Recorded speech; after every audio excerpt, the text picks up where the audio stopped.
in the middle of this decade, 2025, the market caps will probably be scaling towards the $3 to $5 trillion range. Again, Right. from nothing. So one other name I've got to bring up with you, I'd be remiss not to. You and I've talked about it a lot, Elon Musk and Tesla. And I think we're all still trying to get our head a little bit around what happened on AI Day and this humanoid robot that he talked about to take over boring work. How do you factor in? I mean, Elon is somebody who throws out some really creative ideas nonstop. How does that, or what did you take away from that presentation? Yes, what I took away, especially in reading many of the articles about it, is that there are not many people who are deeply involved with artificial intelligence, and that is who that day was for. They were trying to attract AI talent to tackle the most difficult and probably most transformational opportunities, certainly in terms of transportation, all kinds of transportation, not just cars and trucks, but ultimately drones and planes, using artificial intelligence. So I think the press took away, gee, this was a nothing. It was kind of entertainment with this robot.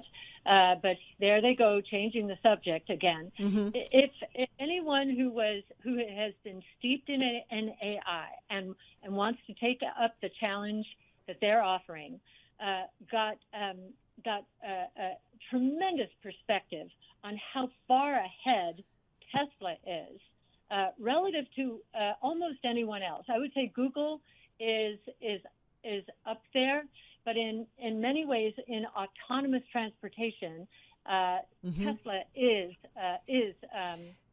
in the lead. So I don't think it was the AI Day was not for investors. It was going to go over their heads, most of it. And yet, for those who tuned in, he offered a little bit of entertainment, I suppose. It almost our artificial intelligence analysts were blown away. Really? And in fact, if you look on our website, you'll see we put out a newsletter every Monday morning, and we summarized some of the more important takeaways we had from that day. So it sounds like, no doubt about it, you're staying with Tesla. You're still in on the company, in on the strategy.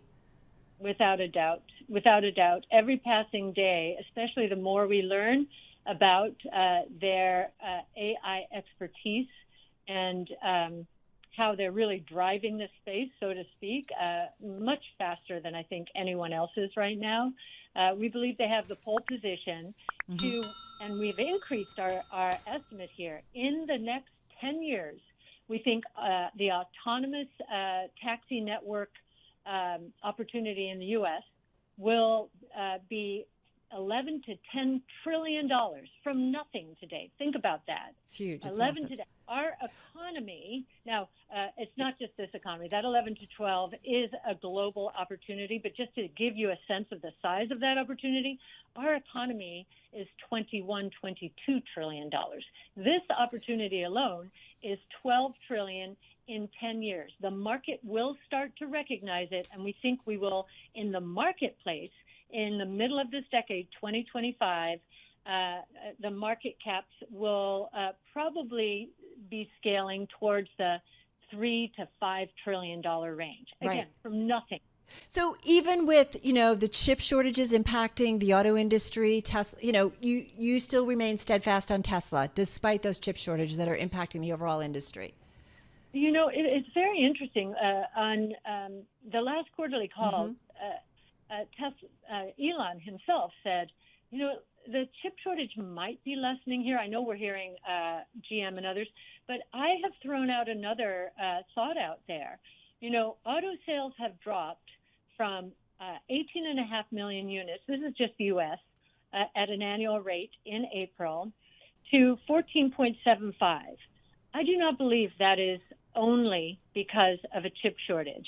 I think it is the beginning of a massive transformation towards electric. And so a lot of individuals are not buying cars. because they know anything they buy now is going to depreciate much more quickly now that electric vehicles are taking off, and they are growing exponentially.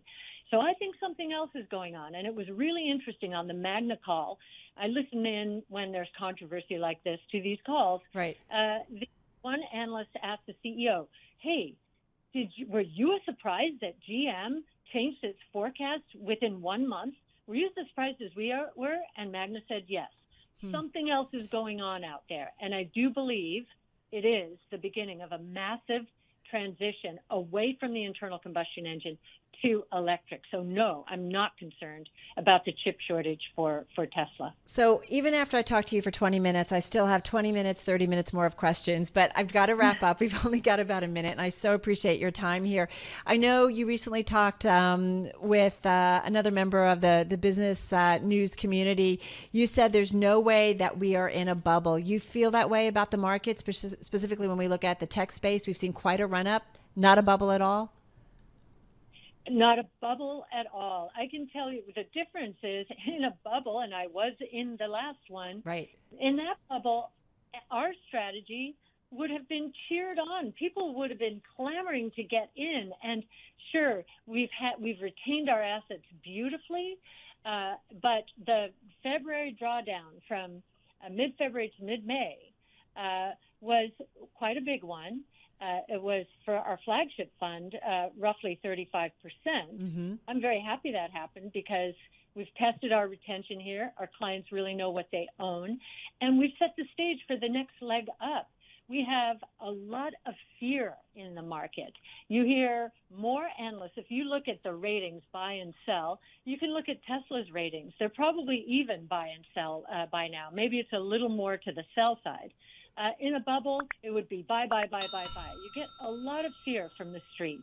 And we get a lot of incoming questions associated with risk, which we should get and are happy to answer.